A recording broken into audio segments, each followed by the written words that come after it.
So on Sunday night, the BBC treated us to a one-off drama. Can't remember the last BBC one-off drama we actually reviewed. I think it's been a while. This one was based on a novel by Ian McEwan, starred Benedict Cumberatch, whose production company made this into a thing.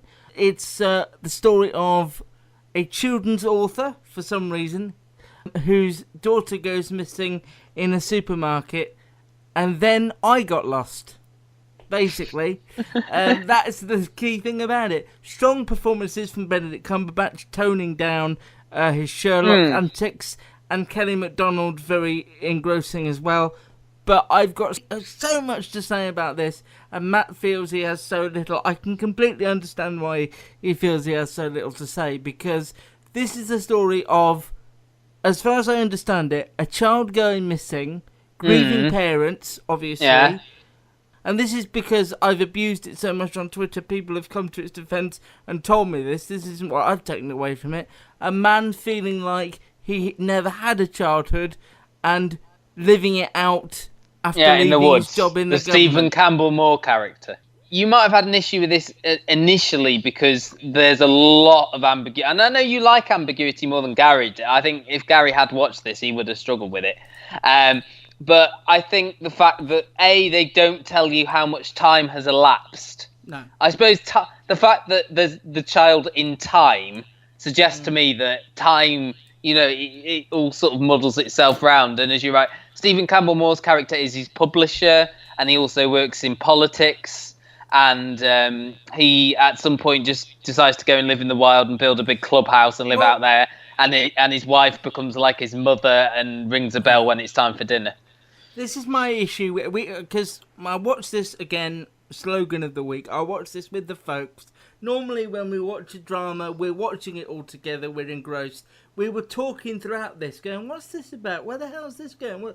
The thing I didn't like, and the thing that a lot of dramas do, is they give you 5 minutes with these characters, in particular Stephen Campbell Moore and Saskia Reeves. We get a scene with him and his wife in a restaurant with Benedict Cumberbatch, explaining, I'm your publisher, you're going to write another book. Next time we see him, he's in the woods and chopping off his pubic hair. And they're doing all this stuff with like a charter about child literacy and just nothing the Prime Minister wants Benedict Cumberbatch to spy on Stephen Campbell Moore for some reason, and it's more about how the disappearance affects the characters. And no, I'm not saying this is why you should, but I'm just explaining to the listeners, not you, Luke, that how the disappearance affects these two people. You don't sort of see it played linearly, but rather sort of bits and bobs here and there. She moves away, they sell their house.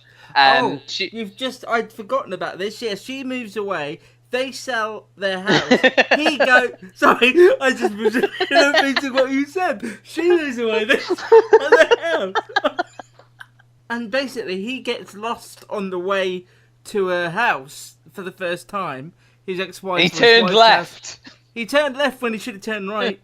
Following him... How did you manage to turn left? Like, that wasn't a possibility. He's not Zoolander. I know. Sorry.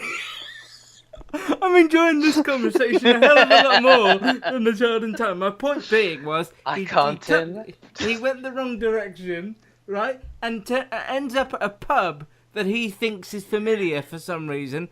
And he sees a woman through the window in sort of 1960s, 70s dress.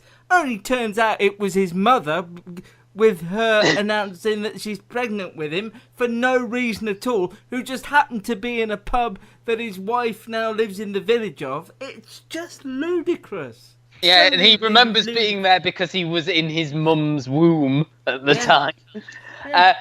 And I suppose, I think I struggle with it. I mean, as you say, I think the performances were good. I think Benedict Cumberbatch and Kelly MacDonald. Everybody else was terrible. Well, no one else had a chance, really, as you said, because you didn't really get to know the They appeared, you got a bit of exposition, and that was it. To me, it was just there. It was a whole part. It's nothing we haven't seen before. The story was nothing we haven't seen before and done better. I was thinking about sort of similar things, of course, the missing. The missing, I think you could believe the grief and you didn't see a lot of the grief because of the way it moved around. You sort of see how they were trying to move on rather than the initial grief of the whole thing.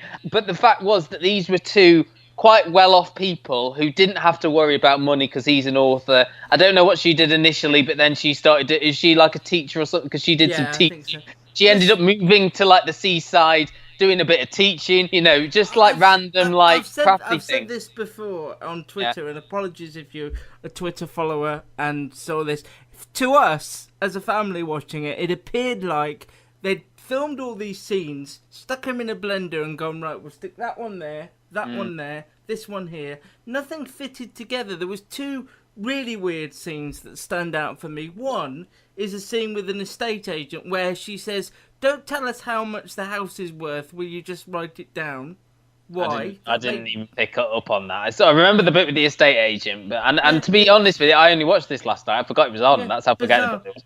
And the second one is the Is scene it the final scene? Well, the final scene I have issue with as well, but the second scene is the one where she just starts to teach him piano. Oh, yeah. Where the piano just placed...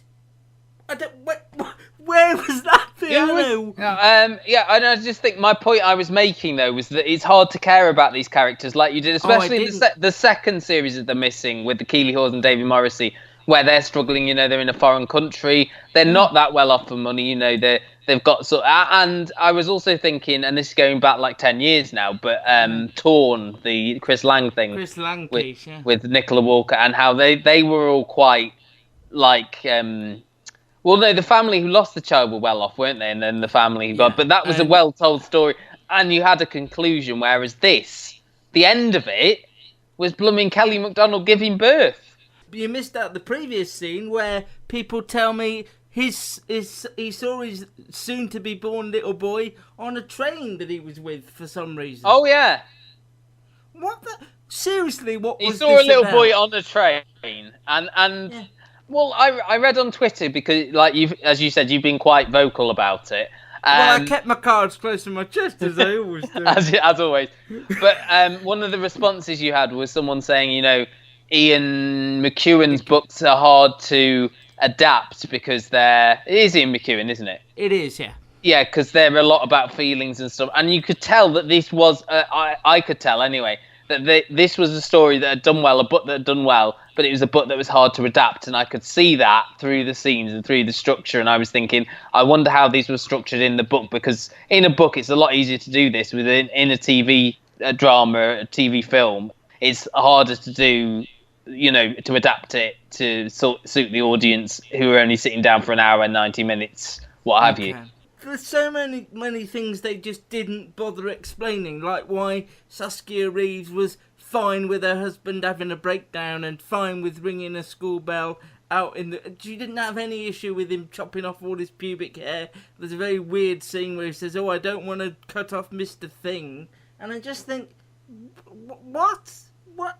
And again, these are just all middle class people doing middle class things, and I think that was one of my issues throughout. Remind me again what the BBC drama head said, because this year it feels like we've had a lot of middle class drama. Yeah. I know you struggled with Apple Tree Yard for at least it was quite linear, and we understood what was going on. The first couple of eps of Dr. Foster as well, because they're... Well, I think all of that, really. I mean, that worktop they were having sex on, you can't get that cheap. That is, like, top-of-the-range worktop. Well, that's why they were trying to kill two birds with one stone by buffering it at the same time. It's now what they call shabby chic. Aspiration. He doesn't want a lot of procedurals because he hated being surrounded by dead bodies, and he wanted more aspirational dramas. I think this one isn't aspirational because I don't want to lose the kids. I haven't got one, but I think where did you leave it? I feel this was something that was commissioned. I'm pretty sure this has been commissioned a while ago. So this was. I don't know. This is a Polly Hill one. But with a name like Piers Wenger, I think he's not exactly from the cobbles. That's a fair point. Probably my least favourite, most hated drama of the year. There you go. I I was as ambiguous to it as the drama was to its own plot. And I do feel like everybody jumping to its defence to me on Twitter. Fair point. You can, I don't have to like everything. You can disagree with me, but I do feel like if this had any other lead other than Benedict Cumberbatch, people wouldn't be coming back to me with so much praise for it. That man has a hold over people. I don't know what it is. He's a lovely man in person. I met him a couple of times. Hey man, I remember you. Hey man. Yes, hey man, that's the story. I didn't drop the anecdote to that. But the thing is, it won't say that next time after you. Doesn't mean that everything an actor does is superb. I personally thought Kelly MacDonald was better than Benedict was in this. I thought she was the best performer in this. I know I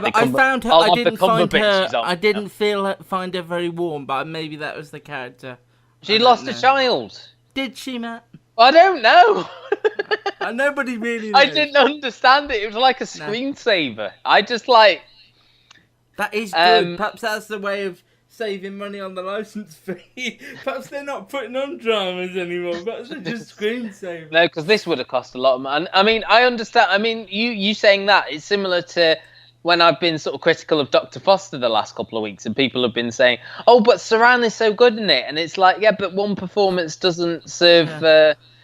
people are fans of actors and will... And I know Gary is quite guilty of this sometimes as well.